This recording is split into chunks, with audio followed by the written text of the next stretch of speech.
Good morning and welcome to an early edition of Equals and Alternatives. I'm your host Mike Vacanti, and today we are reviewing olive oil. Now, I want to ask you, how many angry comments below this video do you see from people who probably have not watched the episode yet? They're there. I know they're there. Instagram, Facebook, somewhere. But let's get into this, all right? Olive oil is something that we can easily overeat.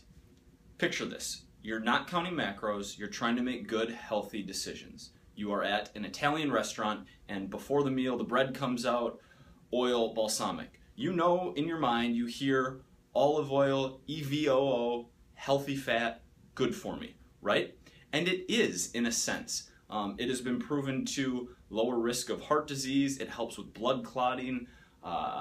The monounsaturated fatty acids that are found in olive oil also help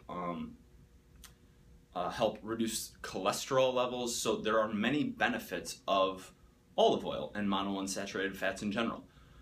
However, one tablespoon is 120 calories. So before your nice pasta or chicken or spaghetti or linguine or whatever you order arrives, you have probably already exceeded your fat limits for the day.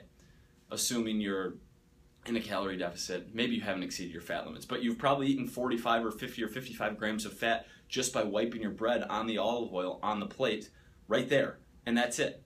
And that is what a lot of people don't get. Now, are these two really comparable? Like, are we gonna eat, there's 74 servings in here, are we gonna eat 80% of the can of this thing? No, we're not. Like, this is milk, liquid cream, sugar. It's in an aerosol can. I think it's pretty common sense, which is why on our Shit That Matters chart we see that energy and macros are not the most important thing today, but rather be smart, man, which basically just means, look, this is a healthy fat. It's good. You should have it in moderation. You should fit it in your macros for the day, but I want people to be aware that it's also extremely dense.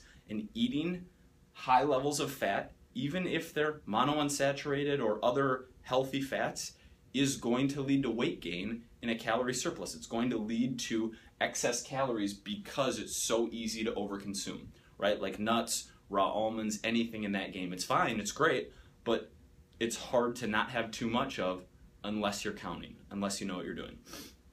All right, so energy and macros are obviously still important, but there isn't a comparison here from a which should you be eating, which is why there isn't an alternative for today, because it isn't like, well, rather than olive oil, you should sub it out with XYZ thing to get less calories and more protein. No, olive oil's fine, but be aware of how much you are eating, okay? Because 1 tablespoon is not a lot at all. Alright, that's it. Short episode today. I am off to the airport right now, headed to San Francisco, and we'll be coming at you tomorrow from, I'm thinking some kind of like local sushi place where we can review a popular roll against, I don't know, I'm going to wing it. We're going to wing it. And we'll have a good alternative from that sushi spot also. Question of the day. I got nothing. No question of the day. How are you watching this right now? Where are you? Like, are you in your car? We do have a question of the day. Are you in your car? Are you at home? Are you on a subway or a bus? And are you on your phone? Are you on a laptop? Are you on a tablet, an iPad, something like that? How are you watching this video? Are you doing some lists at the gym, on a bike maybe, getting 45 minutes in? Let me know. Remember, your body's still counting macros.